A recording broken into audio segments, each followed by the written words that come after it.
Problem. এ একা একটি কাজ 12 দিনে এবং বি একা 18 দিনে করতে পারে। তারা একসঙ্গে কাজ করলে কাজটি কত দিনে শেষ করবে? এ আছে আর বি আছে।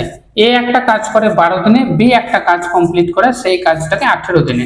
তাহলে টোটাল যে ওয়ার্ক আমরা ধরে নেব, টোটাল কাজটা হলো এদের দুজনের এলসিএম অর্থাৎ লসাগু। সো টোটাল ওয়ার্কটা 12 আর 18 এদের লসাগু নিলে হয় 36। সো টোটাল ওয়ার্কটা ধরে নিলাম 36 ইউনিট। তাহলে এ 12 দিনে যদি 36 ইউনিট করে তাহলে একদিনে করে 3 ইউনিট, বি 18 দিনে যদি 36 ইউনিট কাজ করে তাহলে একদিনে করে 2 ইউনিট। সো দুজন মিলে এ আর বি দুজন মিলে একদিনে কত ইউনিট কাজ করে?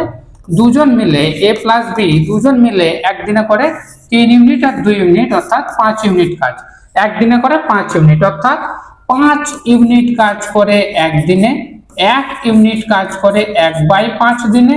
তাহলে 36 ইউনিট 36 ইউনিট কাজ করবে 1/5 ইন্টু 36 অর্থাৎ 7.2। অ্যান্সার হবে 7.2 অর্থাৎ অপশন নাম্বার বিটা হলো কারেক্ট।